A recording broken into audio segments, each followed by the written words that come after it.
மிஸ்கின் சாருக்கு போட்டியாக எப்போ சார் டைரக்டர் ஆக போகிறீங்க? எந்த வருஷம் சார்? நான் போட்டி போடுறதா ஏன் சார் மிஸ்கின் சாரோட போட்டி போடணும்? நீங்கள் சொல்லுங்கள் சார்.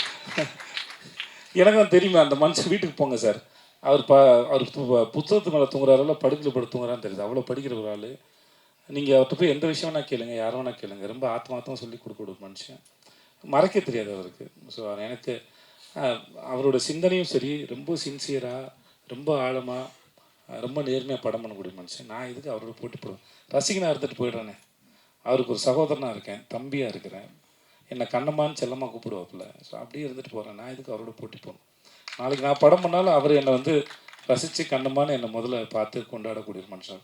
கடைசி வருஷம் ஒரு படத்தை பார்த்து அவருக்கு என்ன சார் இருக்குது, விசாரணை ஒரு படத்துக்கு அவர் ஏன் சார் இருப்பார்? சமுத்திரகனி சார் சொன்னார்ல, அவர் நிஜமாகவே சினிமாவை அவ்வளோ உண்மையாக ரொம்ப நேர்மையாக நேசிக்கூடிய ஒரு மனுஷன். அவர் பேசுறது முன்ன பின்ன புரிஞ்சிக்கப்படலாம் மொழியே.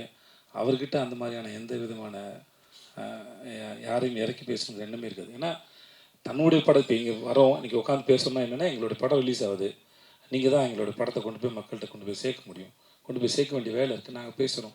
சம்மந்தமில்லாத வேற ஒருத்தர் படத்தை இங்கேருந்து போய் மணிகண்டன் போய் பார்த்து உட்காந்து சந்தித்து அதை பேசி படம் பார்த்து ஒரு வீடியோ எடுத்து போட வேண்டிய அவசியம் அவருக்கு என்ன இருக்க போகுது? அற்புதமான மனிதர் நான் சந்திச்சதில்லை.